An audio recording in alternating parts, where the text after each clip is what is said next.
días nuevamente. Estamos hablando sobre la primera ley de la termodinámica y los sistemas cerrados. En un video anterior habíamos explorado un poco el concepto de trabajo y el concepto de potencia. Al final quedamos en esos conceptos. Y cuando se hace trabajo sobre un sistema o cuando los alrededores hacen trabajo sobre el sistema. Bueno, hoy vamos a ver unos aspectos importantes frente a las unidades de dos variables importantes que son el trabajo y la potencia. Entonces, las unidades más usadas tanto en el sistema internacional como en el sistema británico o el sistema americano, ¿sí? OSC, son las siguientes. Para el trabajo, nosotros decimos en el sistema internacional que una unidad de trabajo sería kilogramo fuerza por metro. Recuerden que el trabajo es fuerza por distancia. Entonces, fuerza en kilogramos, distancia o desplazamiento en metros. Otra podría ser newtons por metro. Fuerza en newtons, desplazamiento de distancia en metros. Y estos newtons por metro le dan una forma de energía muy conocida que se conoce como el joule. Joule, ¿sí? Entonces, joule es una unidad del sistema internacional que me representa el trabajo, que sería fuerza por distancia. En el sistema británico, en el sistema americano, USS, sería la fuerza en libras, ¿sí? Libras fuerza, y el desplazamiento de distancia en pies. O podría tener la fuerza en libras y el desplazamiento de distancia en brigadas. Libra fuerza pie para el sistema británico o americano, libra fuerza brigada. Eso sería para el trabajo. Ahora, para la potencia también tenemos unas unidades para la potencia. Entonces, recordamos que la potencia mecánica sería el trabajo que se hace en la unidad de tiempo, o en términos diferenciales, la potencia va a ser una pequeña variación del trabajo en un pequeño diferencial o en un diferencial de tiempo. Entonces, en el sistema internacional, la potencia estaría dada en kilogramo fuerza metro segundo. Esa sería una forma de expresar la potencia en el sistema internacional. Fuerza por distancia, que sería el trabajo sobre el tiempo. O esta otra que sería newton por metro sobre segundo.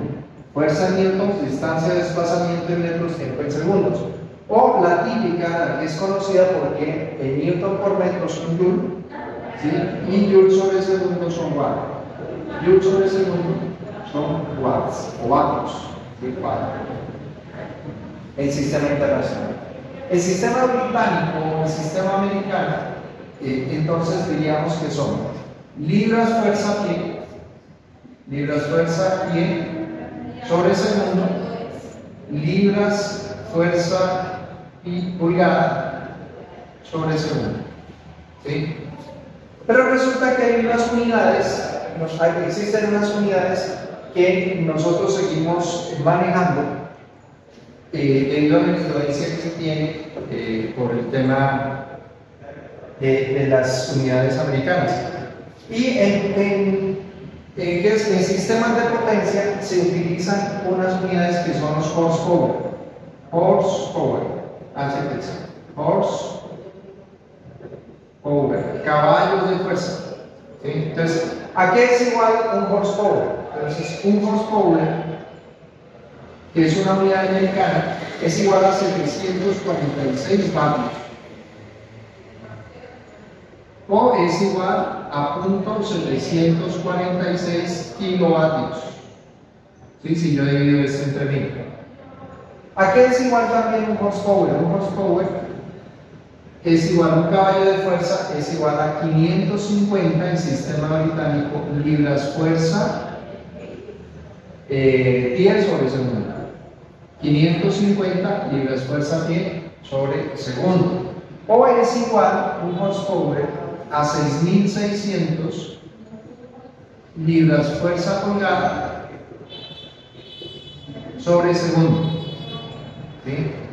Existe también otra unidad de potencia que es el caballo de vapor, un CV.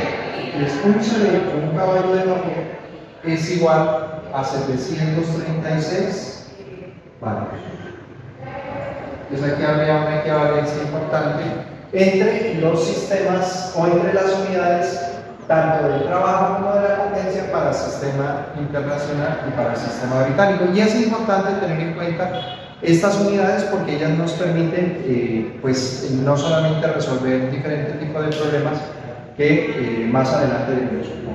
Bueno, hay un concepto aquí importante en el análisis del trabajo, de la termodinámica y de la primera ley de la termodinámica, y se conoce como proceso adiabático. Entonces, ¿qué es un proceso adiabático? O sea, ¿cómo se define y cuáles serían las consideraciones que nosotros tenemos que tener cuando nos digan que hay un proceso adiabático? Entonces, proceso adiabático. Pues un proceso adiabático es aquel en el que no hay transferencia de carga. Es un proceso en el que no hay transferencia de carga, ni del sistema hacia los alrededores, ni de los alrededores hacia el sistema. En ese proceso adiabático únicamente interviene o hay solamente interacciones de trabajo.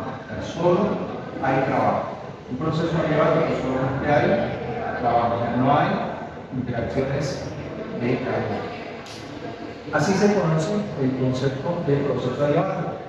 Y aquí hay dos aplicaciones importantes frente a ese proceso adiabático. Yo podría tener un proceso adiabático con un trabajo de eje o de flecha, o podría tener un trabajo adiabático con una interacción de trabajo eléctrico. Entonces, por ejemplo, yo tengo mi sistema, tengo un sistema aquí cerrado, una masa de control.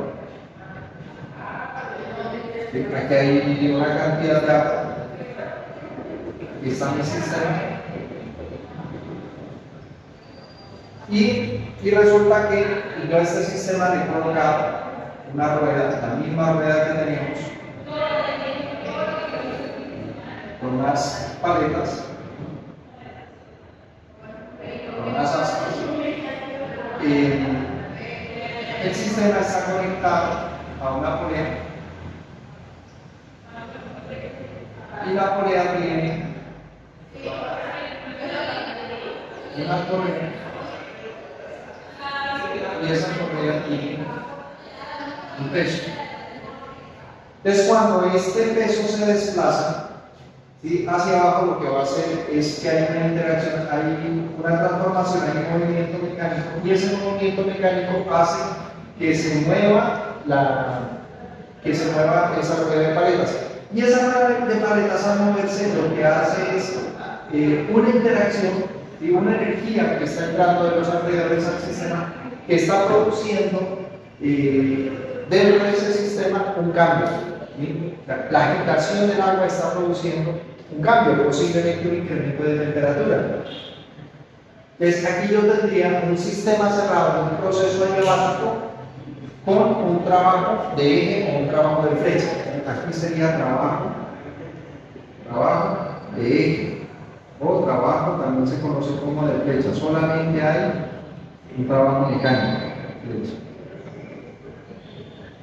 Pero podría tener también la misma situación, un sistema cerrado, ¿sí?, donde solamente masa de control, solamente hay flujo de masa, no hay flujo de energía, perdón, solamente hay flujo de energía, no flujo de masa.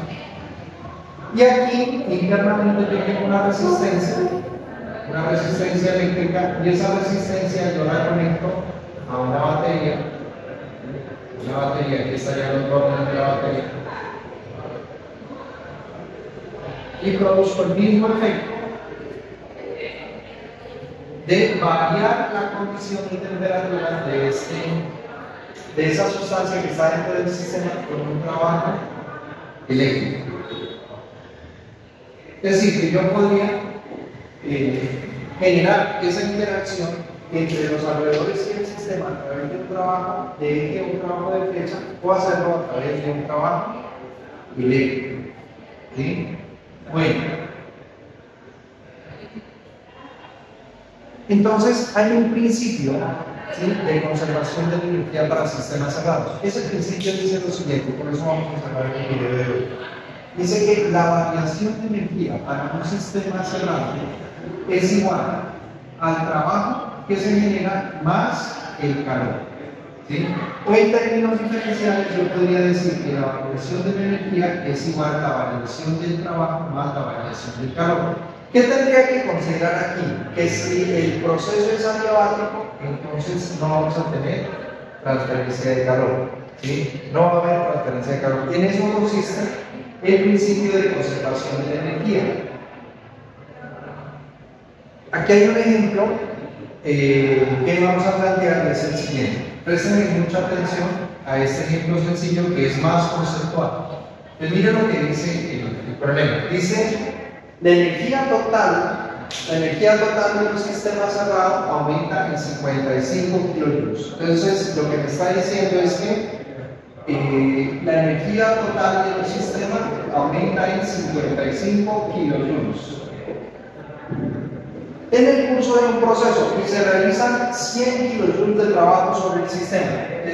Hay un trabajo que realiza los alrededores sobre el sistema de 100 kilojoules. 100 kilojoules.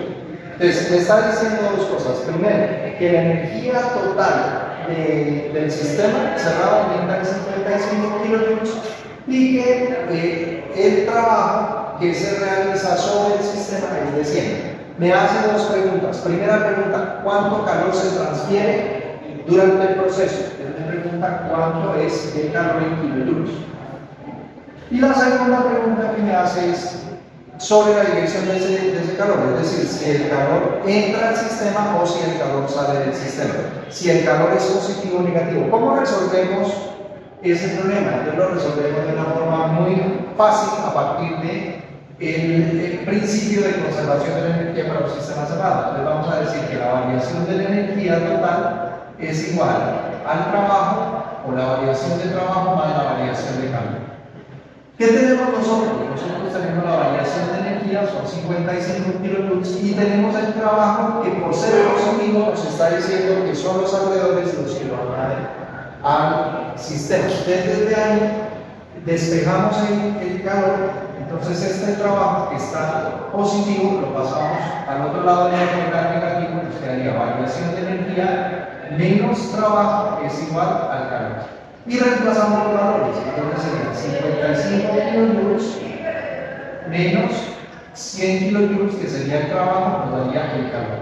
El resultado nos daría menos 45 kilojoules. Este sería el calor. Este sería el valor del calor. Y ese signo negativo lo que nos dice es que ese calor está saliendo del sistema, es decir, que es el sistema el que realiza el calor sobre los alrededores. Bueno, aquí hay una aplicación muy sencilla, pero es muy importante tener en cuenta porque aquí hemos hablado de los tipos de trabajo termodinámico, del trabajo termodinámico. ¿Cuándo hay un trabajo termodinámico? El trabajo eléctrico y el trabajo o el proceso adiabático y las direcciones de transferencia, bien de trabajo o bien de calor. Bueno, nos encontramos en otra oportunidad. Muchas gracias.